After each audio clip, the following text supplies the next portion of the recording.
Last Sabbath, we discussed about near-death experience, and we noted two common observations on the four video clip examples that we have presented. 1. If given a choice, no one wants to be back to Earth. 2. The person is healed after NDE. I promised to talk about reincarnation on the next Sabbath. That's today. But before we go on, for the benefit of those who believe in the Bible, there are NDE examples in our Bible. In the second book of the Kings, chapter 2, verse 45, the prophet Elisha raised a child to life. In the Gospel according to Mark, chapter 5, verse 41, our beloved Savior raised a young woman to life. And in the Gospel according to John, chapter 11, verse 43, our beloved Savior raised Lazarus to life. The biblical examples and the video clips that we presented have something in common: healing. Now let us talk about reincarnation as promised. What does the Bible say about reincarnation? In the Gospel according to John chapter 1 verse 23, John the Baptist described himself as a reincarnate of the prophet Elijah, as prophesied by the prophet Isaiah in the Old Testament.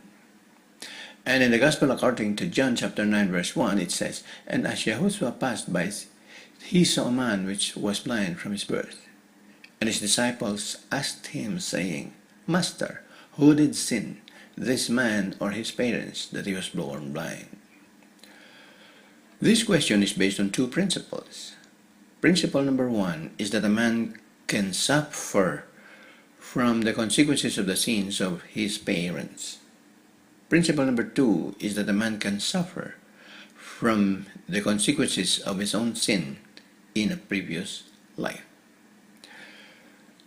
The answer of beloved Savior is telling us that the second principle made sense to him.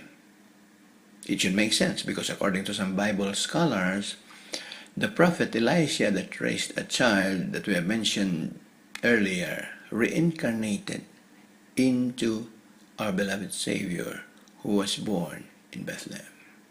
Now look at this verse from Genesis. This verse will not make sense without the principle of reincarnation, because how can vengeance be taken sevenfold to a man who killed Cain if there is only one life? So the second principle gives this verse more sense.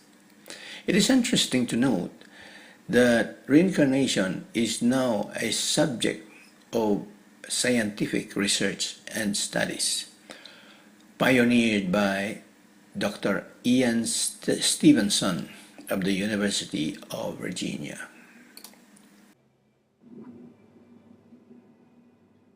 Here she is at the age of about 25, as a young lady, still unmarried, still very attached to the husband of the deceased woman.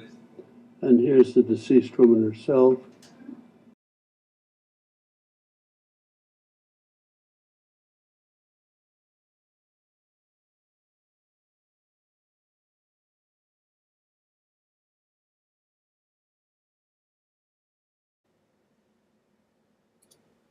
In 1980, Dr. Brian Weiss was using hypnotherapy with a patient named Catherine to discover the roots of her paralyzing phobias.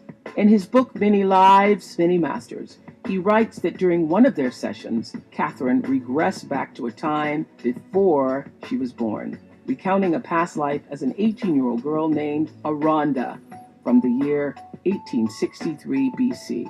Sounds crazy, I know. So, okay. You are a Yale-trained, Columbia-trained doctor, psychiatrist, agnostic, And this woman is saying these things are coming out of her mouth that are literally unbelievable. Despite his skepticism, Dr. Weiss started to notice a connection between Catherine's paralyzing phobias and the traumas she says she suffered in her past lives. Remember her fear of water? Well, in one of her past lifetimes, she remembered drowning in a tidal wave. Could that explain her phobia? And that was even weirder to me as a formally trained psychiatrist, that how does imagination or fantasy cure symptoms that had been there since she was a little girl? It doesn't. So there had to be something deeper. And that was the beginning for me. But it still took that other stuff for me to So change. what was the moment that you were convinced that what she was saying was real and that this was something bigger than you had expected? It was about the fourth or fifth time, and she died in one of these lifetimes in the past, floated above, replicating all of the near-death experience work. She had never heard of that or read anything. And then... Had you? I had read... Heard of NDEs? Yes, I had read Raymond Moody's book from the 70s, yeah. And so, Life After Life. Yes. Research and investigations have gathered a huge collection of evidence establishing reincarnation as a scientific fact. There is a similarity between reincarnation and NDE, in the sense that the observations we had in NDE can also be observed in reincarnation. Both NDE and reincarnation provide the soul with the exposure to the healing energies of the spiritual realm. The exposure brings that indescribable feeling of being loved and cared for. This feeling is the result of the healing process. The exposure in reincarnation is longer compared to NDE because that soul has a greater need for healing. The decaying flesh body left behind cannot wait any longer, so the soul has to restart from scratch like an embryo and develop into a new human being. The longer exposure to that wonderful feeling in reincarnation causes the soul to acquire a stronger feeling of not wanting to go back to earth.